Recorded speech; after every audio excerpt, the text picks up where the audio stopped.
I'm walking here in a small forest called Westenveld in Zwolle, the Netherlands, and there's some cool plants here I want to show you and I want to tell you something about. We're walking towards them right now. So as we're walking towards them, we're gonna look at some carnivorous plants.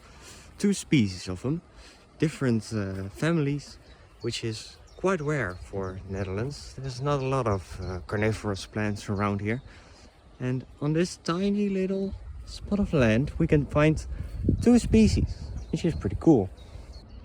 So here we are at the location, and I don't know if you can see it very well, but these are some very colorful fields here to my left and to my right. These are pretty natural fields, and it's been colored nicely purple by the orchids. And it's in these fields we're gonna look at the carnivorous plants. So here we have it, the common butterwort, Pinguicula vulgaris in Latin. Sadly, we're a bit too late. They're all a bit ready, all done with blooming. But as you can see, it's these very light green little plants, and as we zoom out a bit you can see that it is really loaded over here. There's tons of them, and it's quite rare because there's only about 4 or 5 locations in the entire country where we can find this species. And over here we've got one that's still just about blooming. They get nice purple flowers on a long stalk, and as you can see, here are the seeds. They're all done blooming, and as we look around we see many of those seeds. They're not quite ready yet to be dispersed and make new butterworts, but as we can see, there are very tall stalks. The reason for that is that they don't accidentally eat their pollinators. Quite remarkable.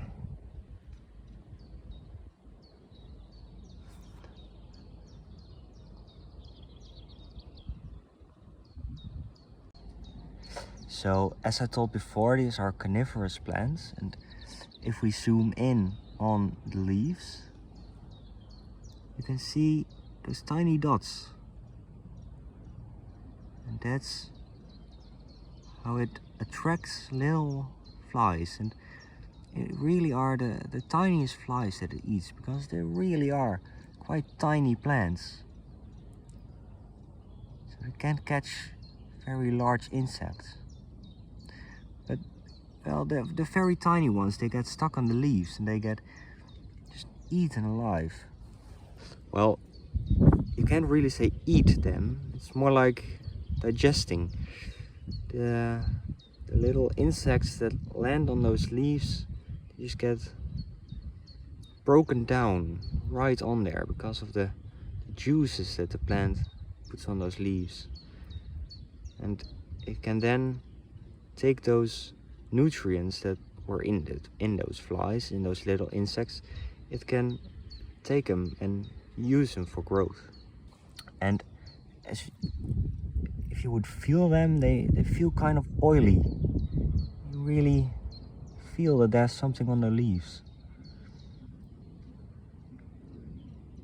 It doesn't only eat very tiny insects, it can also eat small bits of plant material like pollen that fall on the leaves.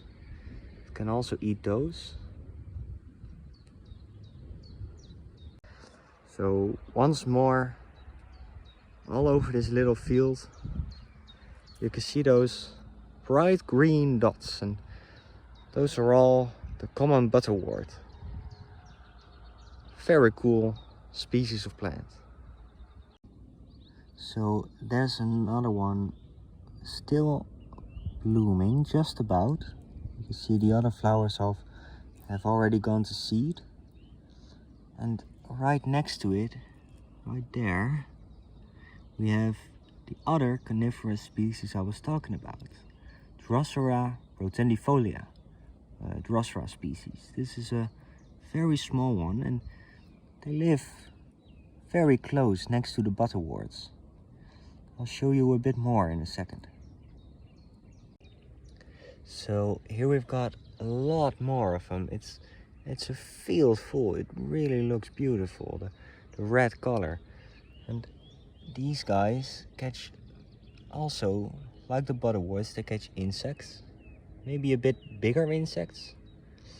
And sadly, I can't find any one of these in bloom. No one here is flowering. But they really look so cool. All the color here, you can see them from quite a bit away. And there's so many here in one spot. Look at that. It's beautiful. Well, I was lying to you. They are flowering, or perhaps those are already its seeds. They look quite spectacular, almost in a circle. You see that? Really weird way how they are grown. It looks like those are the seeds. Really cool to see.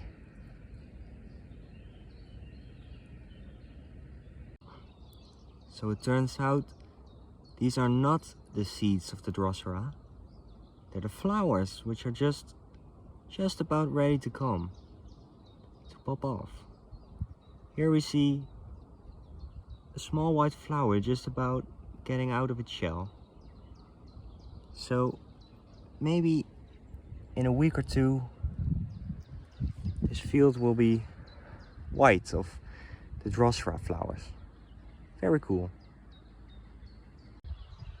Now these carnivorous plants here, they are specialized to really grow in nutrient poor soils and very wet soils. So as you can see here, right there and here, there's a bit of water and it's really marshy about here.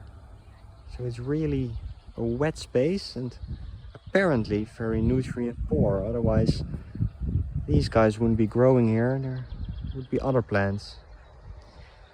You can really see those red colors of the Drosera there. It's really cool to see.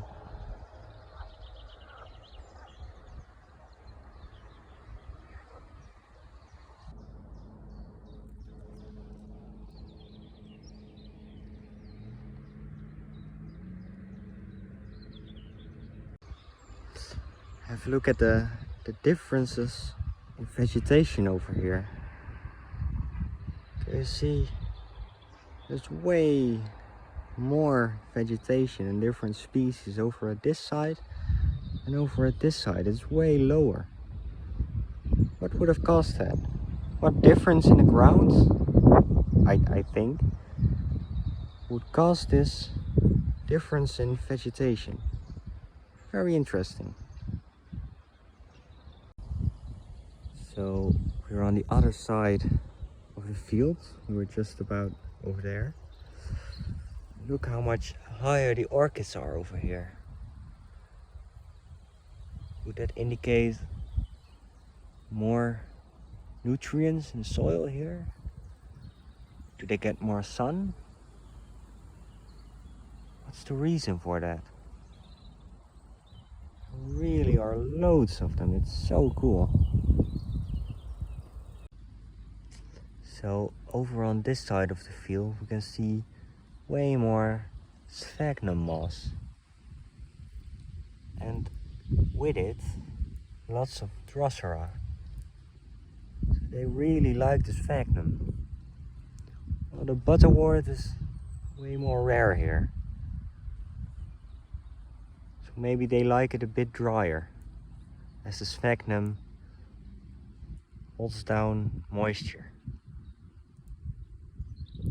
Another reason can be the acidity, because sphagnum moss makes the ground quite acidic, and apparently the Drosera really don't mind.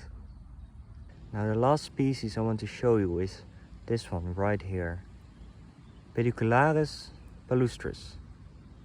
And it's a half parasite. You can really quite see that well because, well, they're just not green.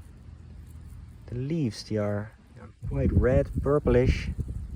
That's a sign of a parasite. So these are half parasitic. We can see some deep red ones like these, but also some ones that look quite normal, which are mostly green. But from the color of this, we can say that this one probably parasitizes almost, if not all, of its nutrients from the plants around it. So their roots, they go into the ground and they kind of merge or go into the roots of the other plants around it, and they just steal the nutrients, which is another way to go around the very nutrient poor ground over here. Just not make it yourself. By the way, just like the pedicularis, which I just showed you, this plant with the yellow flowers, which I don't know the Latin name of, is also a half parasite. They're in the same family, Orobanchaceae. So this one also parasitizes on something else that's growing there. And with this one you can see way more green. So it's still making some of their food on their own. Alright, that's all from me. I hope you learned something and maybe even liked it. It was a first for me. English is not my first language, so I hope everything was understandable. And I'm just getting into plants myself, so I'm learning right with you. And this is a very nice place I found just a couple weeks ago, and I wanted to show you. Maybe I'll do this more often, maybe not, we'll see.